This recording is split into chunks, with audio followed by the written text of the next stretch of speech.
and you and your mother were moved to a work camp. Let's go back a little bit. When did you realize that you weren't going to see your father? In Auschwitz, we met this young man at the train station who told us, who recognized us and told us that I should make myself older and younger. And he said, I want you to know that your father got killed. And so all this time, we were thinking that my father was not alive. And the reason he told us was that he was in this particular barrack and he had a friend. And this, you know, you were only allowed to go to the toilet twice a day, in the morning and in the evening, on the outside latrine, where they took you over there to go. And then in case you needed to go in between, they had one pail in the barrack for 300 people or something, but if the pail was full, nobody was allowed to go no more. So this man had diarrhea. He just arrived and he was being brought into this barrack, and my father recognized him. And the man, not in the hour when you were standing appeal and when you were permitted to go to the, he ran out of the barrack and ran straight into the latrine. And my father realized that this was not permitted. And the German followed him. And he says, well, I came here because I have to go and I have diarrhea. And they took this man and threw him into the latrine, into the dirt. When my father saw that, he tried to help this man. And because he was trying to help him, Germans hit him very hard. And he stayed on the floor. As another group of men came to the latrine during the permitted hours, a capo, a Jewish man from one of the, used to be Daddy's traveling salesman, an associate with him, recognized my father, dragged him into his barrack, washed him up, shaved him, and said to him, you better get out of Auschwitz the next time a working transport goes. And that's what happened. It was this man who recognized my dad. Now, but the man who saw my dad being beaten and laying there, because they, as a group, had to go to the toilet that particular evening, saw Dad laying there, and so they thought that my daddy was dead. So you also thought your father... So by that time, right, and so when the war was over, before my father came back to Hesinstadt to get us, he never knew that we had left. It's a whole story there. That's we already had registered to go to Switzerland, and from Switzerland then to, we didn't even want to go home, back into our hometown. But then we started because Dad came before, Dad was home 5 days before the war ended in my hometown. What was your reaction when this man told you that you... Terribly sad, and especially my mother. I didn't know, she was ready to jump the electric wiring at that time. How did you keep her from not doing talking to her constantly and watching her, and then she picked up strength again. The minute we left Auschwitz, she picked up strength, and she was strong, and she was willing to talk against the Germans and everything, and she saved us. It was on February the 12th in 1945, before the end, before we left Öderan. My mother found out that we were supposed to leave and be shipped to a concentration camp where they want to kill us. And she called one of the, not the top overseer, but an overseer, and she said, because the overseer said, oh, can somebody iron this for her? She needs to take it with her on the trip. And my mother said, what trip are you talking about? She said, oh, you're all going to leave. You're going to be shipped this and this. And my mother spilled the beans, let the news out in the whole camp that time. And the woman was ready to kill her for that, the top overseer. And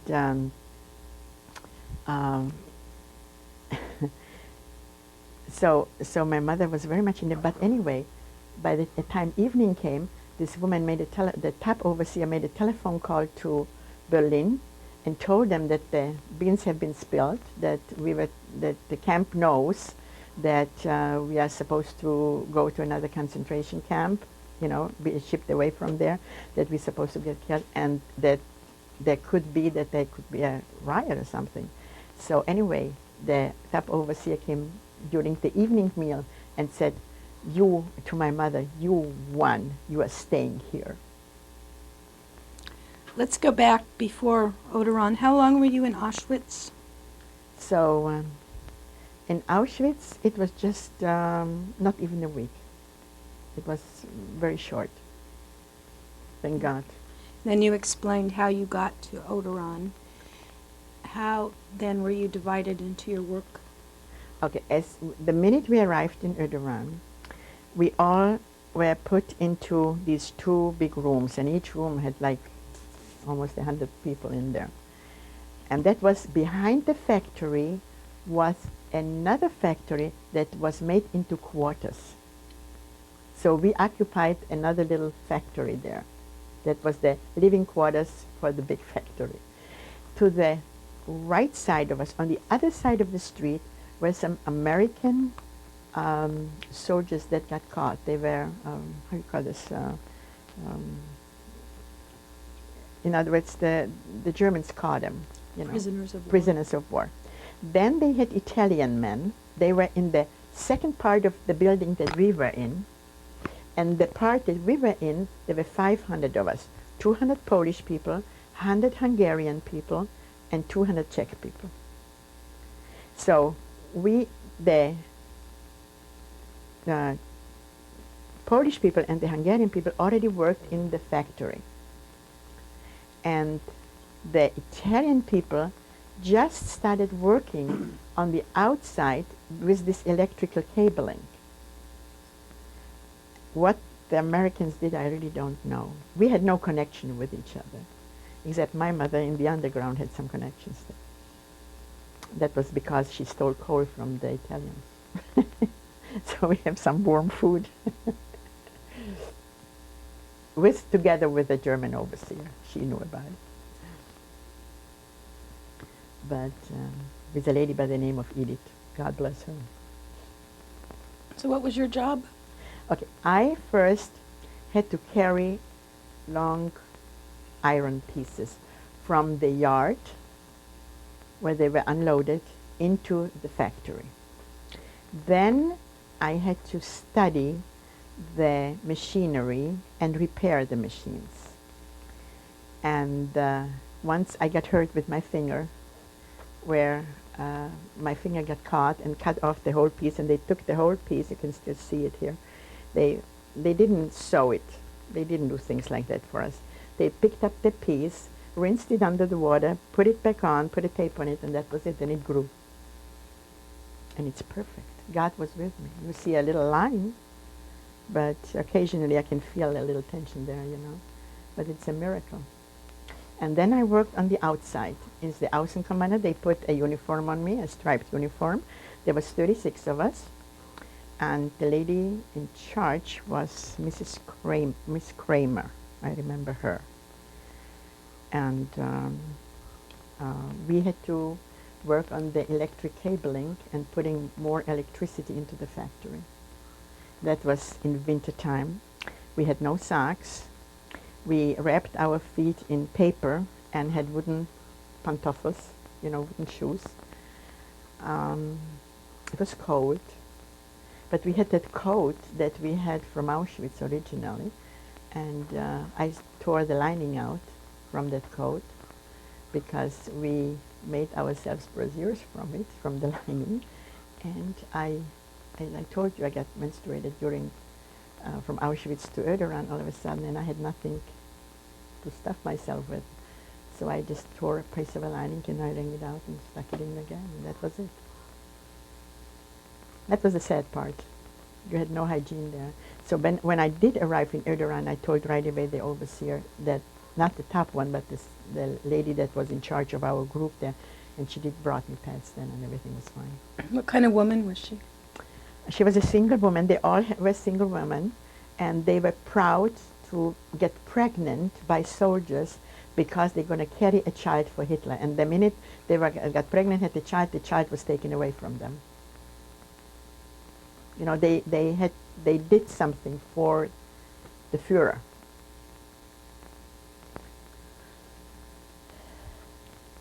How did she keep you guys in order? They had many overseers there. They had many overseers. There was a man that was in charge, and then this lady that was really tough, very, very tough. What was her name? And, well, Gertrude, there were, let me look at this. Wait. Yeah. Gertrude Wimmer Braunstein. And she was the Oberaufseherin, you know. Can I leave it here? And then Edith was before, and she became the Unteraufseherin. That means, although she was first the top lady, she became the second lady, because this lady had more stripes on her arm, and each stripe meant that she was responsible for killing 1,000 Jewish people. And she had 3 of those. So that's why she became in charge. And she had a sister who I understand was in Poland, and this sister called her up one day and said, why don't you give up and leave that place, because the Russians are going to get you soon anyway, and maybe you can get it. And so that's when she made the phone calls and asked if they can liquidate the camp, and that's how we wound up on the 2 weeks no man's land. In other words, on the death march for 2 weeks before we were allowed to go back to Theresienstadt. How did they maintain the routine and the discipline? With overseers and punishments in case somebody is out of line. Like? Like that you are in a room where it's dark and for the, let's say, 24 hours, you know, where you are in solitude. Were you ever punished? Yes. I was punished because when I was working on the street, an elderly lady came by every day. She walked the street every day back and forth. And one day she threw an apple into the ditch where I was digging the hole. And I allowed myself to pick up that apple. And the siren went on because on top of the roof of the factory, they had overseers overlooking us on the street also. Not only that they had overseers watching us there, and this overseer put the siren on, and she said that I spoke to the woman on the, which I have never spoken to, never. I guess the lady felt sorry for me or something. So this SS man who had lost his arm came by and said, I'm sorry, I have to take you out of the group and I have to take you straight to the top lady, you know, to the Oberaufseherin, Gertrude, into the camp because she says that you spoke to the outside. And I said, I didn't, I just have the apple. So he put his apple in and he was teasing me, he says, oh, this apple is so heavy, this apple is so heavy, you know. And he was walking with it. At the end, after 1 week, he gave me that apple. But he was teasing me with it. But I had to be, yes, 24 hours in one of those dark rooms. Explain what that was like. Would you believe me that there was clothing, extra clothing, dresses and things like that in reserve in that room. And I put those dresses down and I laid on it and I tried to fall asleep. I just wanted to black it. I knew it's going to be only 24 hours and I tried to kind of pass the time. Just black it out. I know this is going to happen. I know. The only thing is what I was afraid of, because occasionally they picked a couple of girls that had to go to another camp. And you didn't know if they're going to get killed or not. And that was women, for example, when they were pregnant, or women that said that they don't belong to because they have German heritage in themselves, and which in reality, you know, I mean, anybody who had Jewish blood, they didn't care if you had German heritage in you or not, you know. So with us was a woman, a German woman who had a Jewish boyfriend, and she was beaten and brought to our camp, and she had to suffer even more than we did for Rassenschande, you know, for the because it was a racist type of thing. And then there was with us a Russian non-Jewish woman, a soldier that they caught, and she was a doctor. So she was permitted, but nobody could talk to her because nobody spoke Russian. So, but anyway, coming back to the apple incident, and I never even looked at this lady, and every time I saw any passengers kind of passer go by, I tried not to even look at them so I don't fall into the same pattern again. I was scared. But I was being brought back to the group, and I continued working. And on the day that we left Uderan, which we were told in the morning that by 12 o'clock all of us have to stand up here on the courtyard with our things. In other words, with our coats and with everything. That we didn't have that much. And we were handed a bowl. That's all. Just a plain bowl. The bowl that were in the kitchens, each one of us got one. So I guess they assumed that at different places maybe they can feed us, you know. And all of a sudden, these young boys, they didn't have enough overseers to get us to the train station. So they were 16-year-old boys with bayonets and dogs getting us to the train station, overseeing us. That was scary because not only that I'm scared of dogs, but to have a bayonet pointed at you, that's hard too. Were you frightened of dogs before the war? Yes, I got bitten. And especially these big German shepherds. Yes, I was scared. At Uderan, describe the daily routine for you. Well, in the morning we got up and we washed ourselves up. We were showered, all of us at the same time. They had a shower downstairs, and this was permitted only Sunday morning. Once a week we were showered. Again, all showers went on at the same time, you know, and you had to be done within a couple of seconds. They didn't spend too much water on you or soap or anything like that. I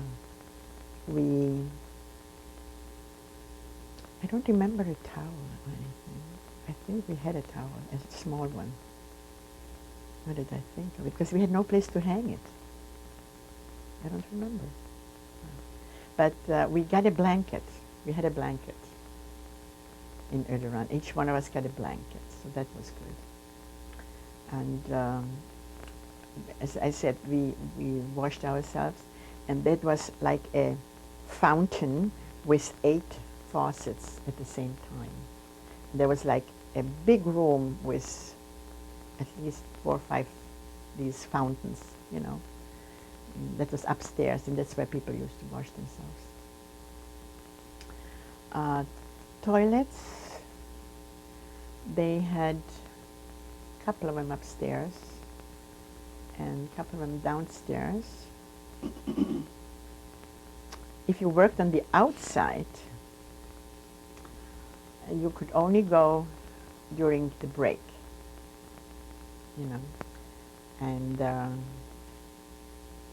if you needed to go in between, then an overseer, and that really had to be that God forbid you really had to go, then an overseer was called in, and they went with him. So they had like an outside latrine there. What were you given to eat? What I was given to eat, in the morning, it was a coffee, a slice of bread. And we used to call it glass bread because that's how it tasted, made out of glass. It didn't taste it good. And for lunch, a soup and an evening soup. It was thick. It was potatoes, everything in it, all in one pot, you know. So this way we didn't need it, no forks and knives and just a spoon. How much weight had you lost at this time? I was skinny, but knowing that my mother worked in the kitchen, you know, she sneaked things to me, so it wasn't so bad at the end. But yes, I lost considerable weight. It didn't hurt me. What would you women do in the evening? In the evening, we crawled up on the last bunk. It was three bunks high. And again, the younger group, we crawled up, and either we were singing, and somebody watched is to make sure that no German comes in, you know, from the, because they came and turned, we were not allowed to turn on and off the lights. So they came exactly 8 o'clock and turned off the lights for us.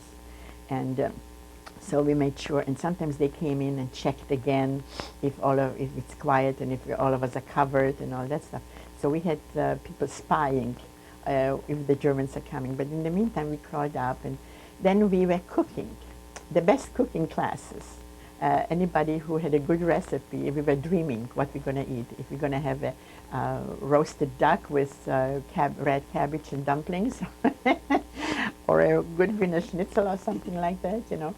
So, and then we were singing, or somebody was telling us a story of the past, and they felt like it. And again, it was more like a happy hour, you know. We tried not to have anything sad, because we were sad. All of us were sad. Because nobody wanted to be where we are. So it was like a support group of something. And the elderly people, again, like in my mother, she had a group where they worked on underground, where they talked, one of those Italian guys who was also a cook in the other part of the building, and they talked him into a map. And I remember they used to meet and made plans how to escape, God forbid, an air raid comes or something like that. So that was my mother's thing, you know. And otherwise, by the time evening came and you had dinner, you were very exhausted. And, you know, a lot of people were very weak, very weak. But they, okay, I would say in Auschwitz, to survive, they must have fed approximately, I was analyzing it one time, approximately 300 calories to keep you alive. If you needed to go to work, I would say the average calorie count per day was approximately 800 to 1,000. That's what I figured to keep us. So it could have been more or less, but that's approximate if you want to go into calorie type of things. You mentioned that you at some point moved from outdoor work to indoor work. What did you do inside? Well, inside in Erdogan, that's when I repaired the ammunition machines when they got bad. When they an ampule, a bullet more or less has to be completely clear. It is not allowed to have any strikes, you know, or it has to be completely smooth. And if it has a little strike or something like that, the machine has a fault and needs to be replaced and needs to be fixed. Well, we try to damage as much as possible, and the only way we can do it if we throw sand into the machinery, and then it kept on scratching it, and then the bullets didn't come out good, then they had to go melt the iron again into these long sticks again, you know, and then they had to start from the beginning. But we always figured every bullet that we can ruin is not going to go against us. So, but that was hard. That was very hard, because you had to study completely the machine without paper, without pencil, and you had to look at it and tell them what it consists of, and you know, before they permitted you to become a repair person. You know? The rest of them had to work on the machine. That was automatic. That was you know, piece by piece by piece. You pushed it in, and that was it. But to repair a machine, you had to take the whole thing apart, and that was heavy too. That's when one of these clocks that presses down fell on my finger and cut off a piece of the finger at the time. Were you ever able to have small celebrations of any sort? Oh, we did. You know, birthdays and things like that. We just sang, again, we just were holding hands and singing, and maybe we made imitation cakes where we saved our bread.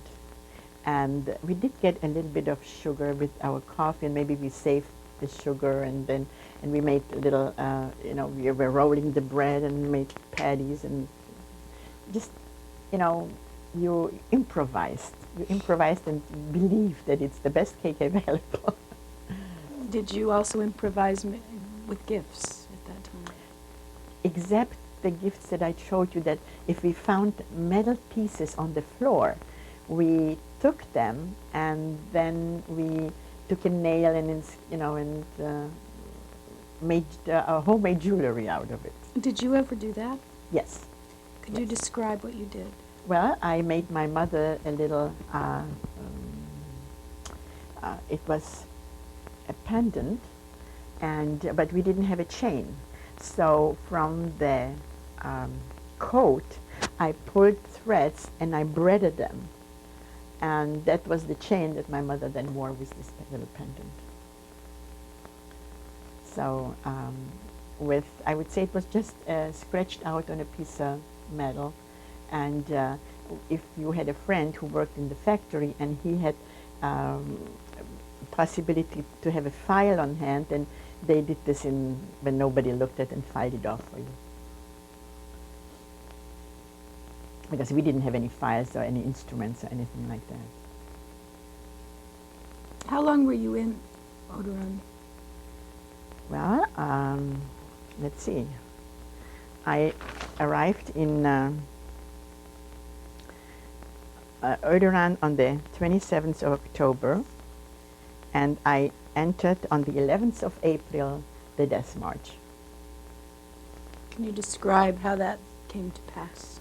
How it came to pass, that slowly the Russians started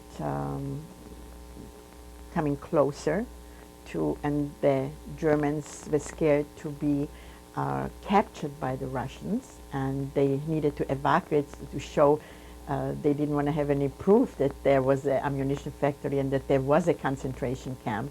So they wanted to clean it out and then show that it was a threat factory again, And so we had to leave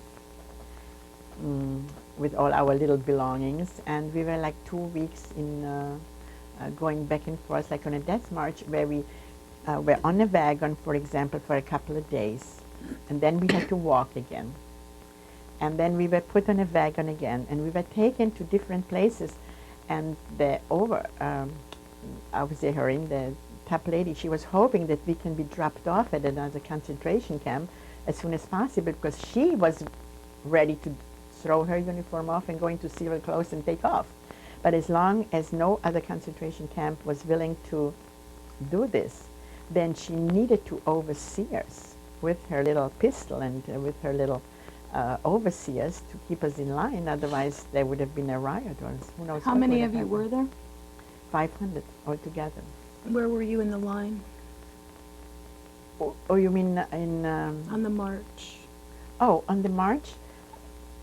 I would say in the second wagon. Because the first wagon were all the capos and so on, and then they threw my mother out from the first wagon because she was the one who told on that they're going to kill us and so on, and so the Oberofficer was willing to kill my mother at the time, just before she entered the wagon. She says, "You're going to get it." She told my mother that. And my mother just sneaked in with us into that other wagon that time, and there she stayed, and then it never came to pass no more that she said anything anymore. So. What were you given to eat? On the death march, pieces of bread. Sometimes we stopped in train stations. And at that time, soldiers were there too. And many times they had kettles on the trains where they were cooking. So if they had leftover soup or if they had anything left over, they added water to it, and then we got it. We did get bread and water, but we had to get out of the wagon, and we were washed with a hose through our clothes. We have to change tapes.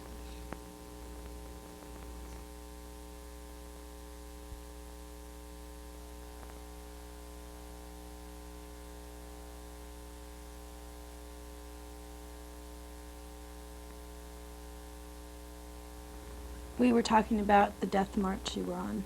and being hosed down. Mm-hmm. What other memories of that time stand out in your mind? Where there was a train station and there were a wagon with soldiers and some of the overseers, and there were, on the other side, there was woods, a lot of trees. And I remember the overseers started, a couple of them watched our train, but the rest of them ran with some of the soldiers into the woods there. And they seemed like coming home happy. I remember that.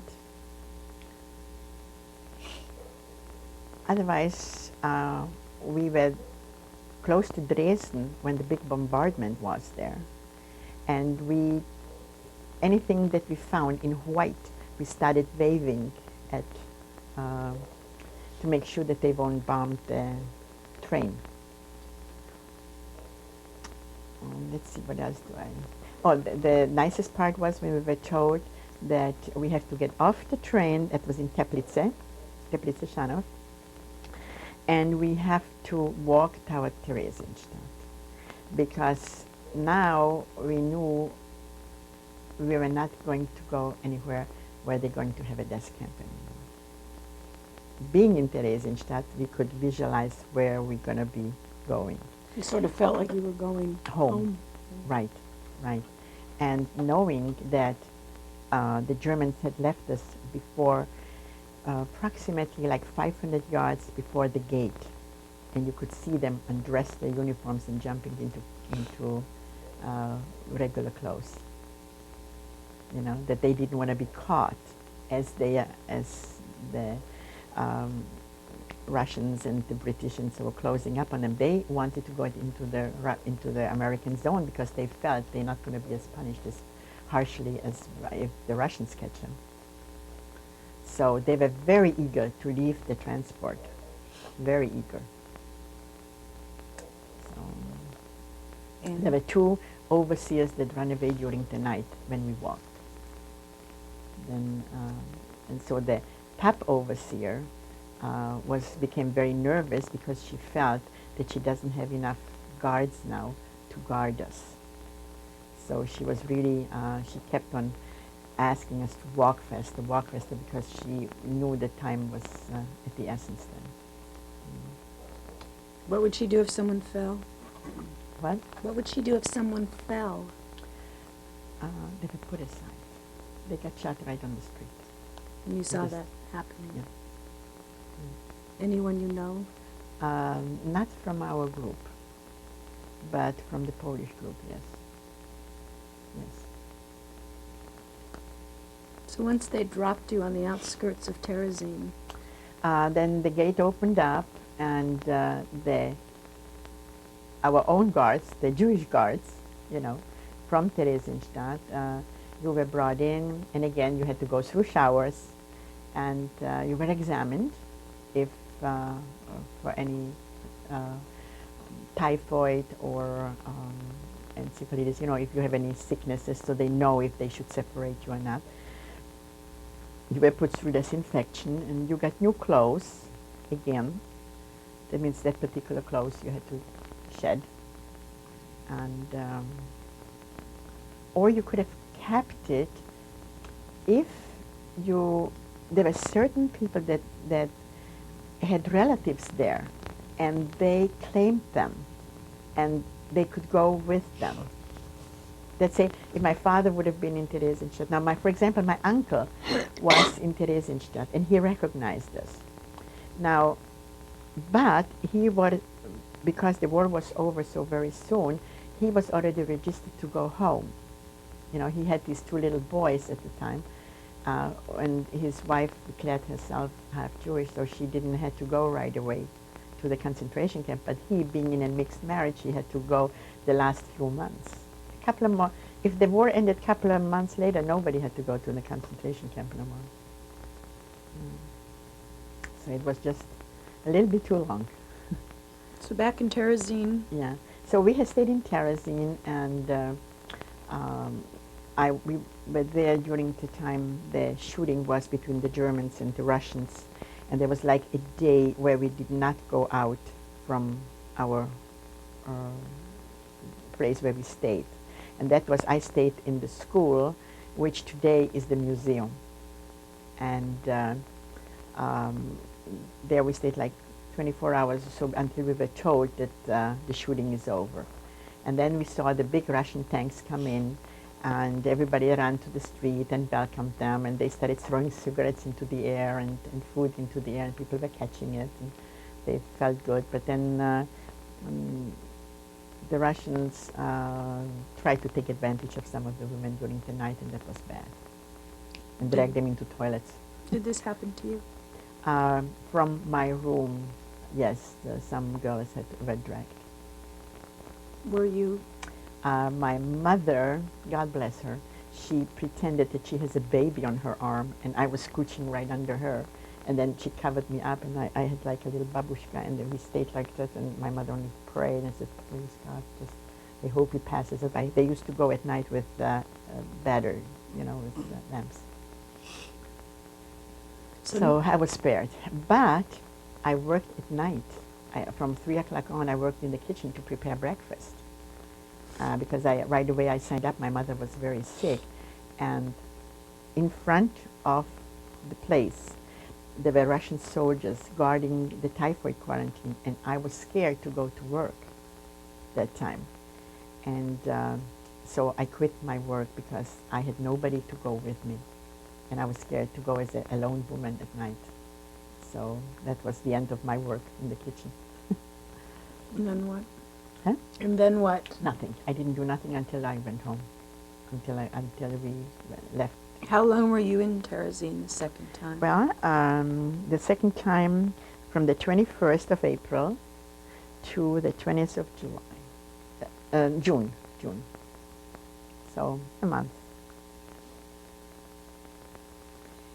Can you? No, 2 months. April, May, June. That's right. 2 months. What immediate change occurred in your life once you realized that the war was over? That the war was over, and that was scary. Why? Just as much. We had nothing. And where do you start? How do you start? Where do you go? You couldn't go back to your own home. There was no home no more.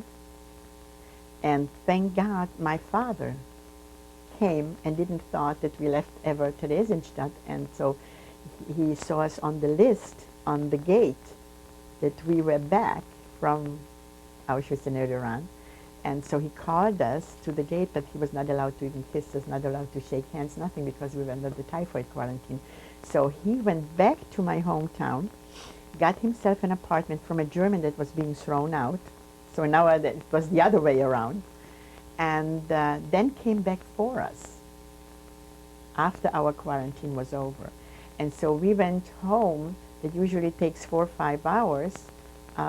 It took us more or less like a day and a half, 2 days, because the bridges were broken. So we went a little bit on a military truck.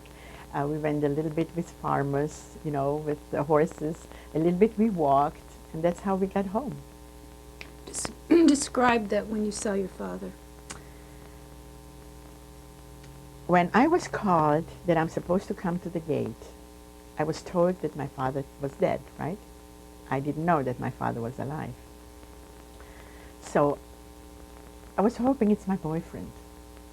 I had a friend, and his name was Joži Löwy from Vienna. And when I came to the gate, I saw and I thought it's my uncle. Because my father always had a mustache, had a full face, and here this is a slim face, swollen hands, no mustache, hardly any hair. And I said to, oh my God, you returned, Ziggy. And Dad said, don't you recognize your daddy? I screamed so hard, and I ran back into the room where my mother was, into the school where I stayed. And I said, Mommy, Daddy is back. Mommy, Daddy is back. And she said, I don't believe it. I don't. And we started running back to the gate. And if you ever saw a circus with elephants and people running after it, that's how many people ran with us to the gate to welcome my father.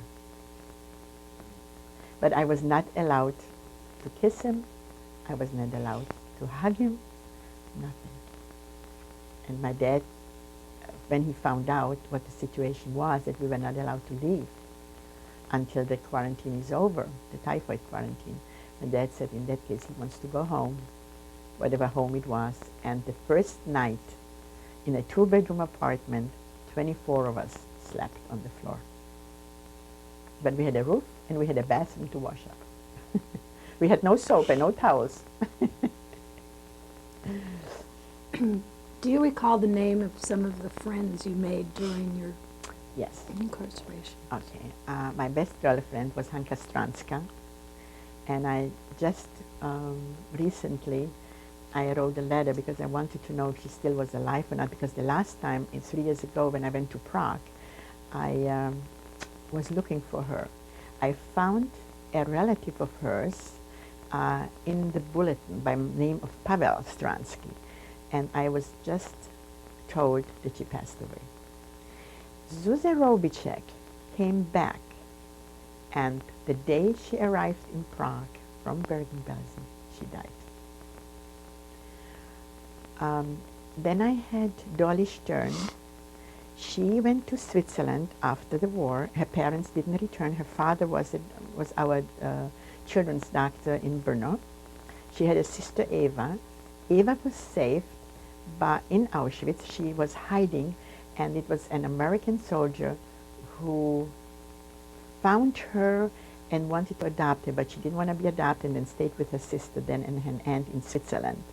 And from there she went to Israel. So I have her address too. There was Ida Gottlieb, and she was the sister of the young boy that went to school with me, and I'm still in touch with her. There is George Benedict that lives in Los Angeles that I'm very close with. There is Gideon Schwarzbart that lives in Berkeley that I'm very close with, that we visit with each other. Ruth Popelkova is a Seventh-day Adventist that went to school with us because she did not go on Saturday to school, so she was exempt and went to the Jewish school with us. And today she feels like a Jewish girl because she was deprived of continuing school, and she feels, and she goes back and forth to Israel to visit all our friends there. And that is Uri Bas, and his name is Pavel Bas. He's very active through the Terezinska Initiativa there, and through not only the Terezinska Initiativa through Prague, but also through Givat Chaim, which is the memorial, Terezinsk memorial thing. And then in Israel is Shnupka, that's her nickname, and that is Edie Tausik. Well, that's more or less covers it, you know. What was the first thing you wanted to do after the war? Oh, I wanted to sit down, have a big loaf of bread and a big stick salami. And my uncle fulfilled the wish for me when he came back from Slovakia and came to visit us. Because everything was on ration. Everything, there was nothing. Everything was bombed out, you know, so we came to a city that was bombed. And so for the refugees that didn't have an apartment right away, there was a place called the Padovets, which was an old hotel, and the Red Cross more or less was in charge of that. And also UNRWA and the different organizations supplied that place, but also it was where they took away everything from the Germans, and like the dishes, the towels, the pillowcases, the linens, and that was stacked very nicely in this Padovets hotel in the main dining room. And like after a week or so, when you were there, you got one towel, one sheet, one pillowcase, one pillow, and that was your first thing, although it was old. You didn't get brand new things, you know. And downstairs in the Padovets was the open kitchen, because you didn't have any utensils to cook yet. You didn't have any money to buy anything. So that's when you went 3 times a day and you got your food. And you stand in line. They gave you, again, one of these canteens, you know, and they filled it up and you took it home, and that was it. You ate it in your room. So that was the first stop for the refugees that came back from the concentration camp. And from then on, you signed up to school, going to different schools. You know, people tried to get back into the gymnasium. All of us had to take tests, and we had to study very hard the first 2 months because we didn't have any schooling for the last 4 or 5 years. You know, so it was very hard. And to go into a school where there are younger children, and you are the oldest one, that's hard too. You know, because if you didn't know something, they questioned you. How come you are so much older? How come you don't know? You know, and that was hard. But I survived it. And again, I was the only Jewish girl then. Did you experience anti-Semitic After the war? After the war. Absolutely. Absolutely. Could you explain? Yes. People had so much anti-Semitism through all these years. And they were being told that the Jewish people took it away from them because, and that's why they were, you know, they were accumulating wealth and all these horrible stories. So they believed it. And all of a sudden, like, I come into the school and I have a teacher, and she calls me up to the blackboard to write something. And somehow I stood a little bit close to her desk, and her answer to me was not that I shtikim, how you say shtikim, that, how you say anekeln in German, that I, when, for example, when you have something to eat and it and you cannot eat it because it doesn't look good. How do you say that? It Disagrees? Disagrees, but also you, oh, how do you say this in English?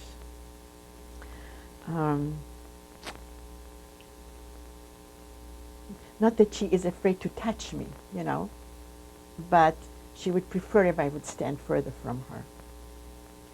And I came home crying, and I told my mother that. My mother went straight to the principal of the school, and she had to apologize in front of the class and to the principal because that was really rude, you know.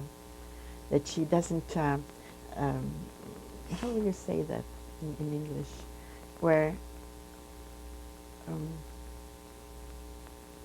she was scared to get close to me, that you know, something like that. Then I had another incident where a teacher in math said into the classroom, not realizing that there was one Jewish girl sitting there, okay? And he said, well, now that some of the Jews are coming back from the concentration camp, we have to watch out that they won't cheat us again. And I said, what cheating? We have nothing. These people have everything. What can I cheat them from? You know? And I did complain about that too that time. So these were incidents, little incidents. Or I signed up to go to a dance, you know, where we had dance school, where you learn how to dance. And this was all girls school, and they connected us with a textile school where they had only boys. So I signed up for this class. And as I walked in, they never took down the sign, Jews entrance forbidden, you know. So I was very upset, and I told my mother, I said, I don't want to go to this class again. They still have the sign up. And do you know, I had somebody else checking for a couple of times. They still didn't take it down, and they kept it on. So that was little incidents like that, you know. What did you do? What normalcy did your life take on after? I went back to my Jewish crowd, and that's how they felt too. They felt very isolated, you know, and they wanted to emigrate. They wanted to go into a country that they will be fully accepted, not because now that it's freedom, all of a sudden people should change. They don't change. They don't change overnight, you know. So today they are Germans, next day they are communists, and next day they are freedom fighters. So who knows what they are? You know, it's anything to their benefit, but they don't have the backbone. And so I just felt this is not the country I want to be. I wanted to be in a country where I can be free, and where you can express, where you don't have to be afraid of a neighbor, where you can worship whom you want, where you want, that you can study what you want. And this is what I wanted to do. I was ready to go to Israel first. And then I started corresponding with my friends, because all of them more or less went. It was very hard to get into the university, and there were many things that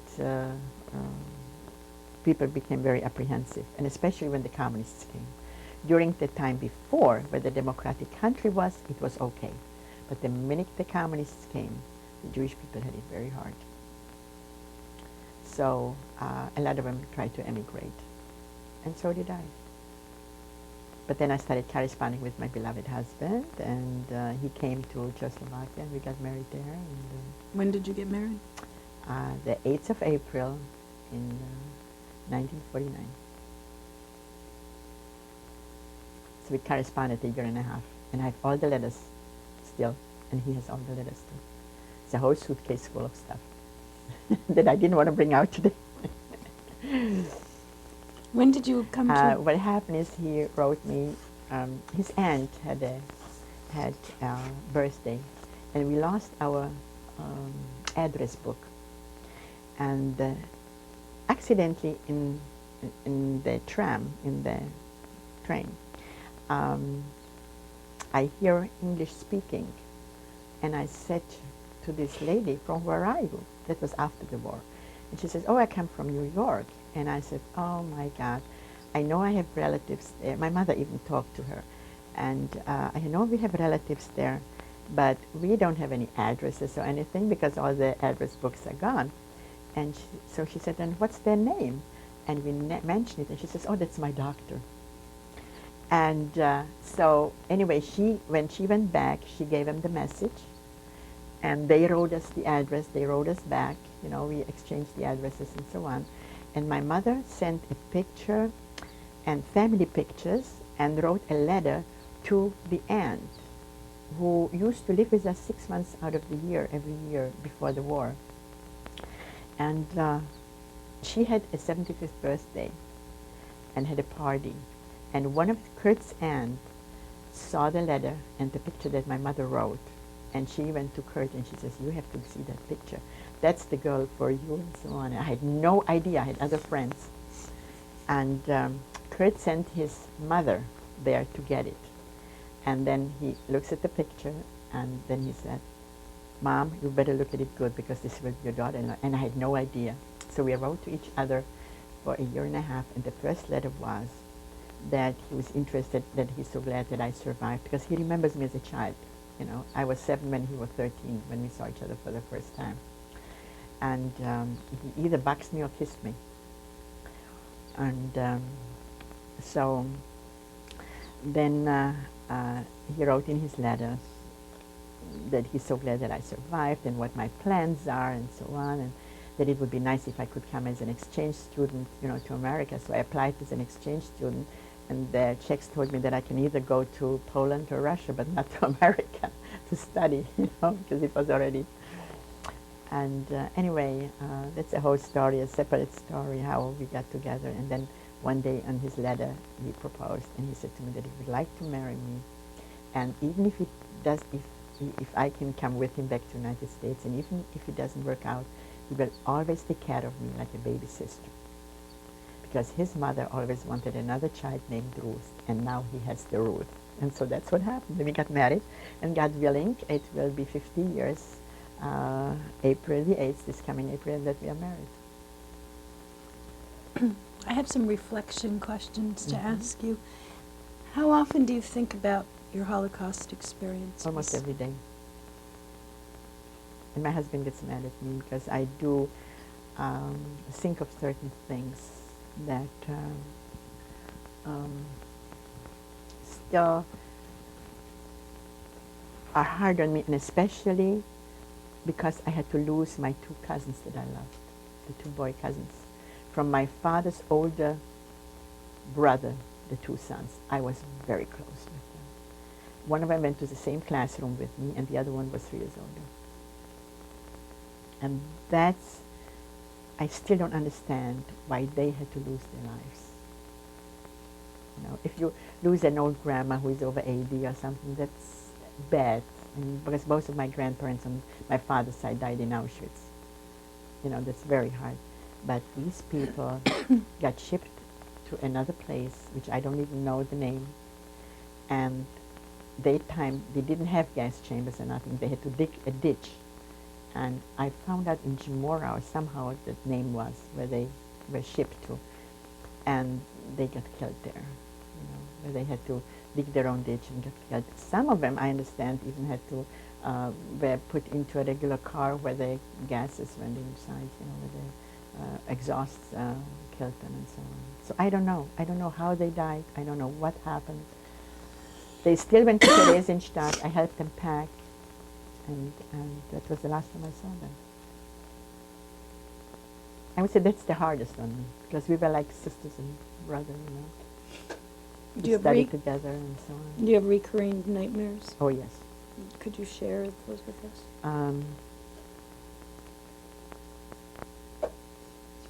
Yes, I have moments where I wake up because I'm very scared, and that things are happening, and that I'm being surrounded by people who want to kill and things like that, yes. And the next day I get a headache sometimes from it. And then I have to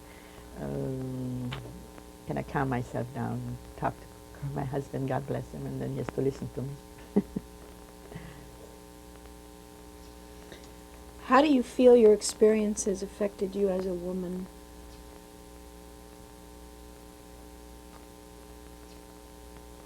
I will understand human behavior maybe better.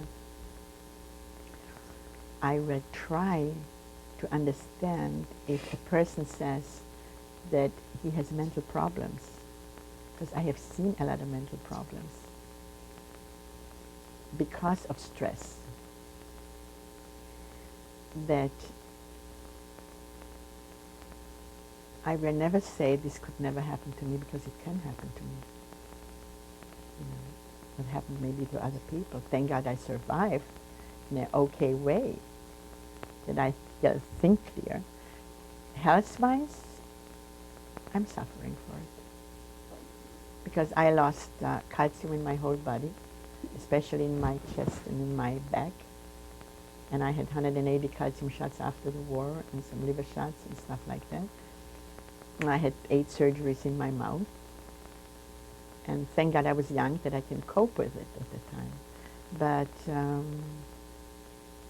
I really believe, especially lately, the problem that I am having even now, I'm sure it's connected. I'm sure it's connected. We have to change tapes. Don't we?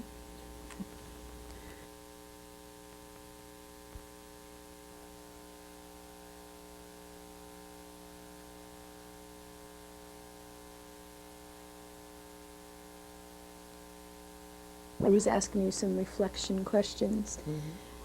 I asked you how it has affected you as a woman. How did your experiences affect you as a wife?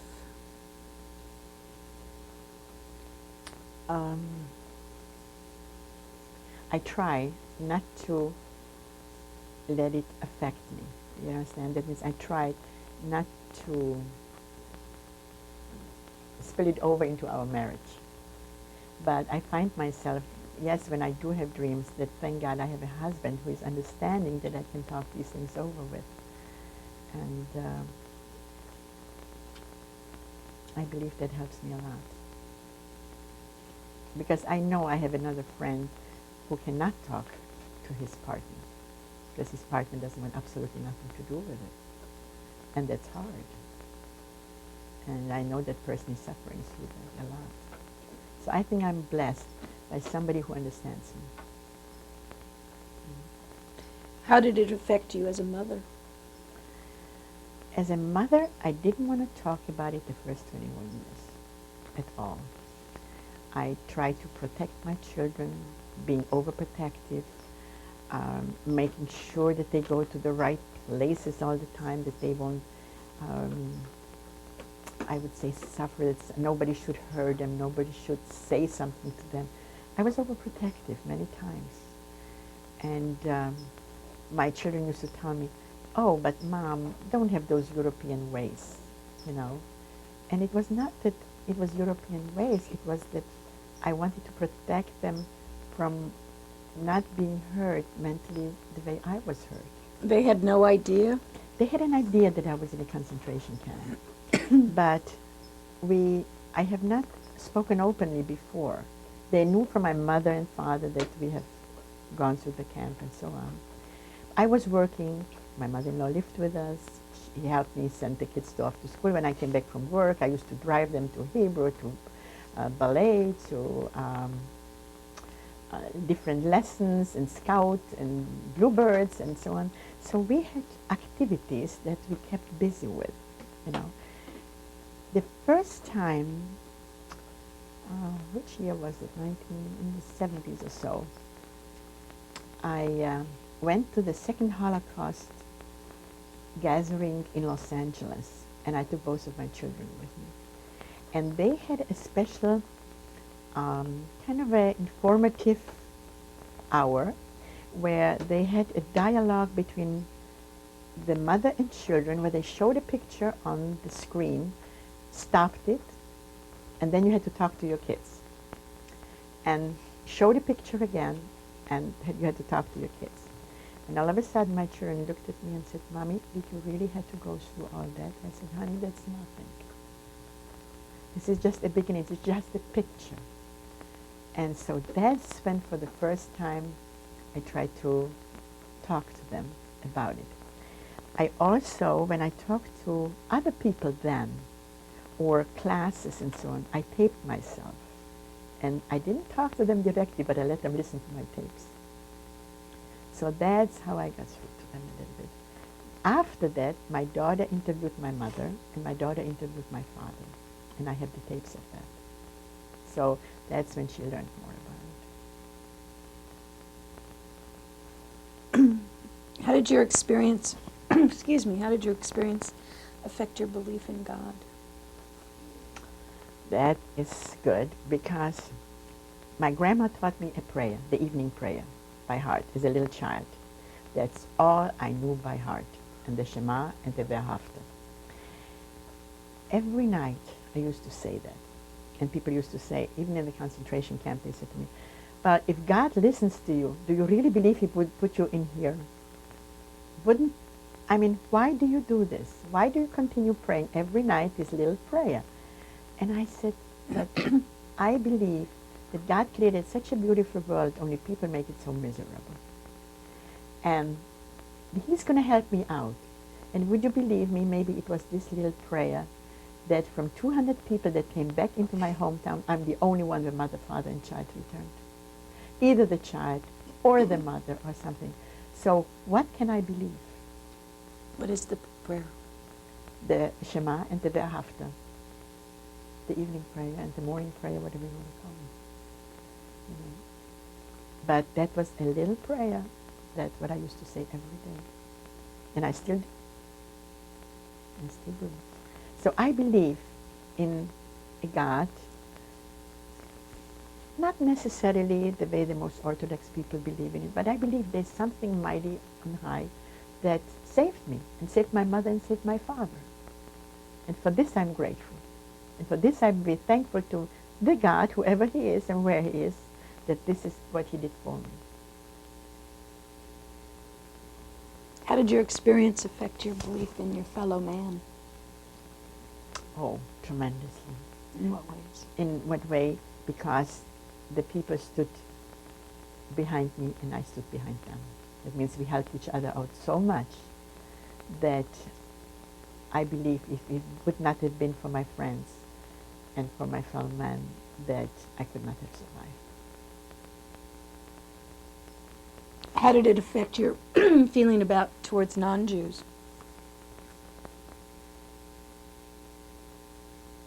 I didn't see anything bad.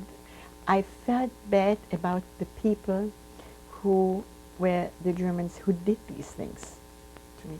But I have no bad feeling against a non-Jew, because if he is a good human being, and if he is a God-fearing person, and if he lives the life of righteousness, then why should I not dislike? I have to respect that person, and that person has to respect me again. You know, I have a lot of non-Jewish friends, and I'm sure that they have a lot of Jewish friends, vice versa. How have you become involved in the community and sharing your story? I was challenged that the Holocaust did not existed By whom? by a fireside group from the Mormon Church. And I took this challenge upon me. I went there and I talked to them, and not one question after I spoke was where they would have challenged me, because they were convinced that the Holocaust did happen. So I felt that I was scared, because you never know which person will ask you what, but thank God it turned out okay. They even presented me with flowers at the end. Since you've immigrated to America, have you gone back? Yes, many times. And if I go back, it is because I go to the graves, because I have another place to go, and on the way I just stop. But it is not a place that I want, that I feel comfortable to vacation or spend a lot of money. There's too much blood all over Europe. It's different if a person who didn't go through the concentration camp and wants to have a vacation in Europe, you know, then he doesn't feel this or didn't see this. But a person who has gone through what I have gone through, it is not the most perfect vacation spot, and I must say I'd rather go to Hawaii. Why did you choose to come forward and share your story with Shoah? I felt that there are not many younger people than I, and maybe by 1 or 2 years, but then the rest of them got killed, those that were in the concentration camp. And if I don't say it, and my friends don't say it, then what proof, what argument is there to fight the thing that where people say that it never happened again, you know, that it never happened. So I have to say it to make sure that the word and the slogan of the survivors will survive by saying, remember not to forget. That's where it is. Is there a message you would like to leave for future generations besides what you just said? Yes. I want them to realize the world can be very cruel sometimes. And it's not necessary where the German Holocaust happened, but the Holocaust can happen anywhere in the world under different circumstances. And I feel that any time a child dies and a mother and a father suffers, a grandmother suffers because a child got lost, or vice versa, where a child is left and a grandmother and a grandfather died, and a mother and a father died because of cruelty of other human beings. That to me is a Holocaust. And this is what the future generation has to learn from the past, that it should never happen again. Because we are all mothers and all fathers, and we want the best for our children. That's more or less it. Is there anything else you'd like to add? Well, I want the future to be pleasant and peaceful. I hope the story of the Holocaust can be perpetuated for the purpose of people learning that it should never happen again. You know? That is the main reason. So I hope it never will happen again. Thank you. Nat? Ruth, can you introduce the man sitting next to you, please? Well, the man next to me, that's Ruth Sax. Keep your mouth closed. And he's my beloved husband, whom I met when I was 7 years old, and he was 13. I was his bar mitzvah present. It was my grandfather who taught him for the bar mitzvah, and as after the bar mitzvah, he came into my hometown to visit, and we had a big apartment, and he could stay with us. And I remember him only that either he boxed me or kissed me. So many years later, we started writing to each other, and on the 8th of April, 1949, we got married. And so, God willing, we will be celebrating 50 years. And how many children did you have together? We have 2 children, Their names? and Eva is the older one, and Sandy is the younger one. One is in New Rochelle in New York, and the other one is in Las Vegas. They both have a nice family, a husband and 2 children. The older one has the 2 girls, which is Amalia and Anessa, and her husband's name is Larry. And the younger one, her husband is Mark, and the 2 boys are Sammy and Maxie. How do you think your wife's experiences during the war have affected your marriage? Not at all, because whenever I noticed that she's in a little rut, that she might have a bad dream or something, I just would make the next day as cheerful as possible to cheer her up and make her forget about it. You can't erase it completely, but I think I did pretty good in calming her down. Is there anything you'd like to say to your wife? I'll tell her the same thing I told her for 50 years. Honey, I love you.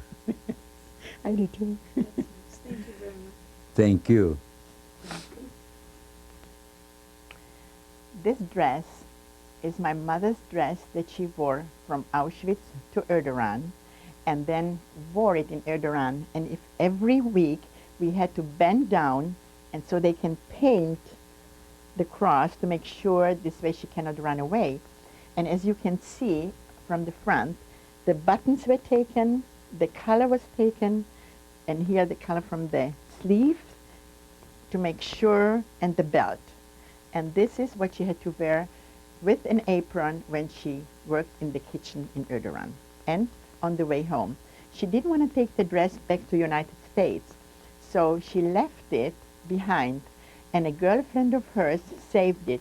And when I went back to Czechoslovakia, she called me aside and said, you know, I still have your mother's dress. Would you like it? And I said, absolutely yes. And that's when she handed it to me. So this is the dress that used to belong to my mother.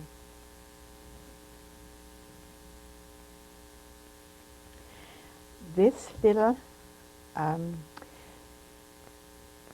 was a present for my mother's birthday, and it was inscribed with a nail, I would say scratched out with a nail, on a piece of aluminum that we found on the floor in Erdogan in the concentration camp. And we didn't have any jewelry or anything, so we made our own. So on one side, you will see the Morgen David and my name. On the other side is the date of my mother's birthday, which is the 14th of March, 1945. And the word Erdogan. And the other one was the Happy New Year.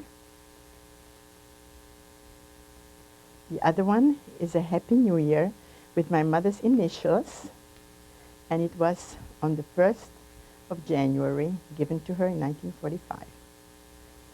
So these were the 2 pendants that were handmade by me.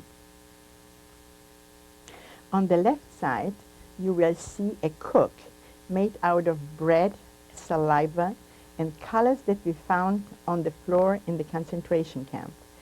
It was done by a young girl who eventually died from lung disease in Erdogan. And on the right-hand side, this is what I made, and there are two little Torahs. And they were also given to one to my mother and one for me. And my mother's name is Erna Goldschmidt. This is a Jewish star that was given to me in Theresienstadt after I came back from Erdogan, because we didn't wear any stars from Auschwitz to Erdogan.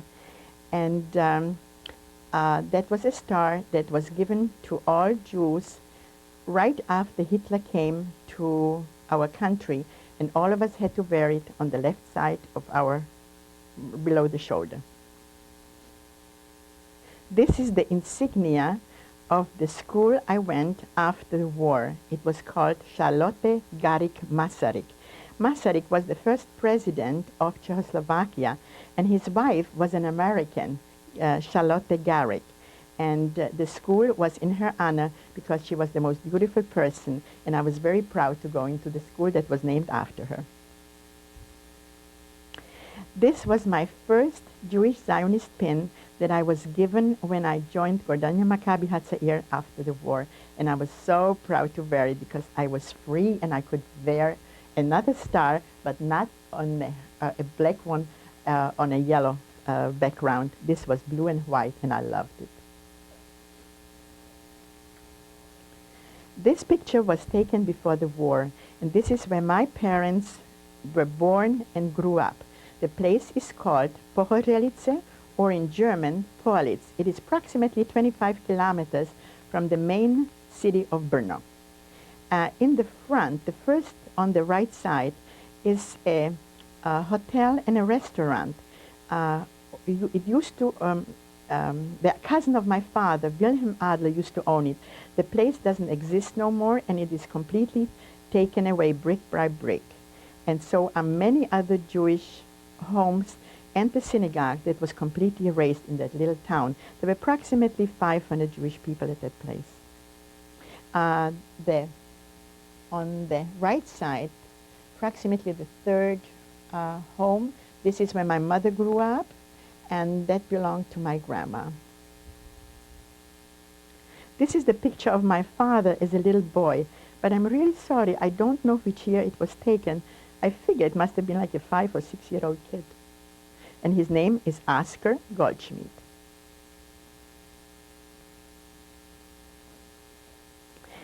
This is my father when he was being enlisted into the military. And from here, he got his uniform and had to go to Italy. This is Oskar Goldschmidt. This is the oldest brother of my father. His name was Wilhelm, and as a child, he slipped off a mountain and got hurt on his back. And but he had a beautiful family. His wife, the name was Camilla, and he had 2 sons, Gidi and Hemi, and they all got killed in a concentration camp. Ziggy was his next brother. He was single, and he was the most fun-loving person, and we really had a good time together. He also got killed at the same time as Willy did. This is Erna Goldschmidt, my mother when she was 14 years old, and she was so grown up already because she had such a thing on her head. Her father had died when she was 10 years old, and she really had to take care of her family, but she was a beautiful woman. This is my father's first store and my mother's in Moravsky Šumperk. And so to the right is my father, and to the left is the gentleman that used to help my daddy by the name of Raimund.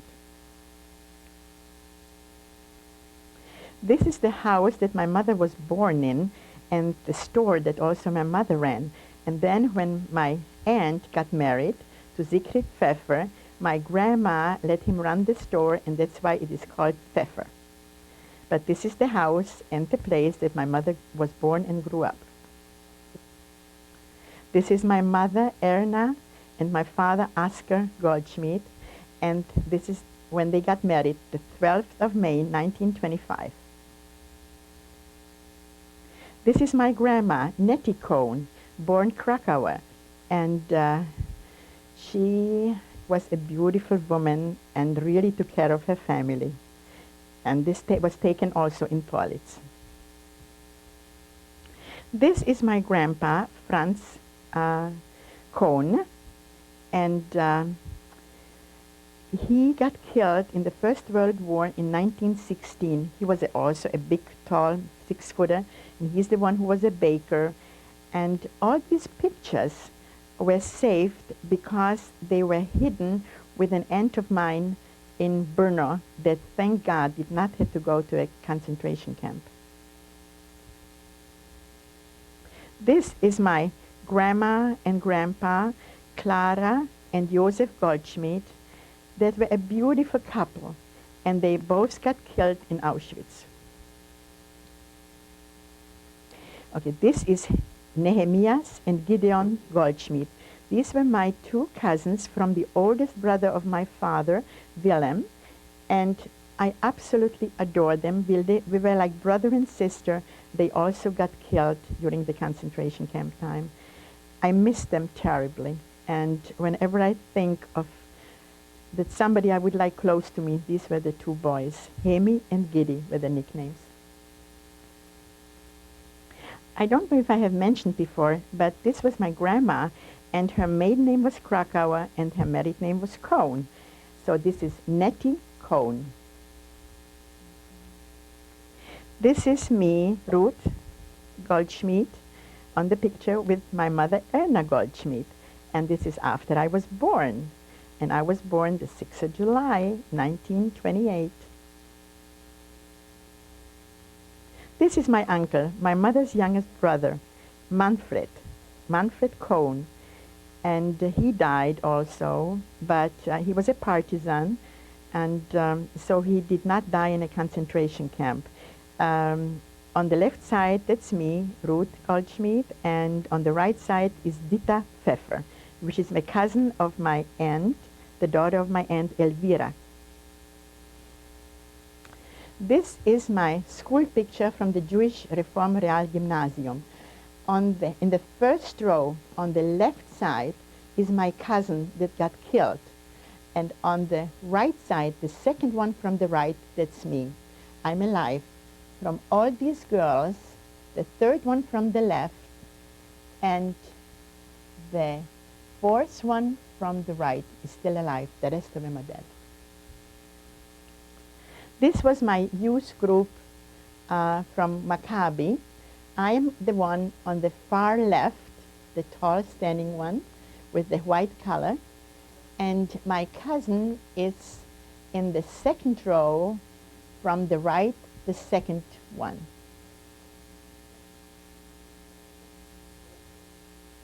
This is the picture that was taken the day that I went into the concentration camp.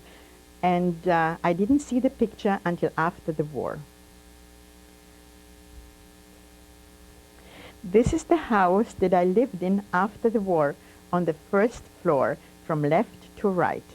On the left side was my room, then was the bedroom of my parents, then was the living room, and on the right side was the kitchen. Here we are at the film festival with my parents. My name is Ruth, and I'm on the left side, my father Oscar, and my mother Erna Goldschmidt. We had a wonderful time that time. This is the picture that was taken by Mrs. Grubnerova, and that's the picture that my husband fell in love with me. This picture was taken of April the 8th, 1949, our wedding picture, Kurt and Ruth Sax. Can you get it? This is the wedding invitation that we sent out for our wedding for Ruth and Kurt Sax. This is my first American picture in United States, and we were visiting in Texas, our uncle and aunt, Otto and Ada Munk. Dr. and Otto Ada Munk. Oh, 1949. And this is our first picture in San Diego, Ruth and Kurt Sax. This is the wedding picture from our older daughter, Eva, and her husband, Larry Boulder.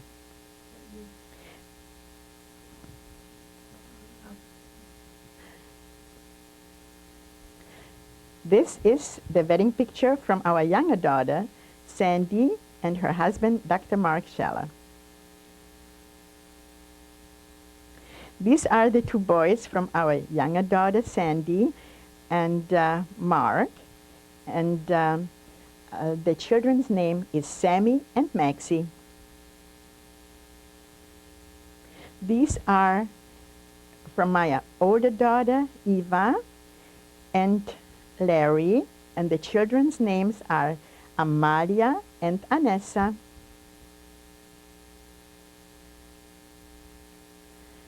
Okay, this is an invitation that was sent out when my husband Kurt and I, Ruth, were honored from the State of Israel bonds, and they gave us a big shindig at the Sheraton Harbor Island Hotel because in very short time we raised quite a few dollars for the State of Israel. This picture was taken on a Hanukkah, my mother and father, and this is one of her last pictures just before she died. This is the house that is on the main street in Paulitz that my grandma used to own. It is painted from the front, so when the buses go by, that everything looks nice and clean. This is the same house from the back, and the yellow color is still the original color of my grandmother, and you can see that the cement and everything is falling off, and they have never repaired it. And I was there 3 years ago, and this is how it looks. This is in Pohorelice by Brno. And you can see my husband and me standing there. This is a room in the today's museum that used to be the school and the boys' quarters during the time of Theresienstadt. And this is exactly the corner where I was liberated when the Russians walked in. So that has a big, big victory for me because this is where I was liberated.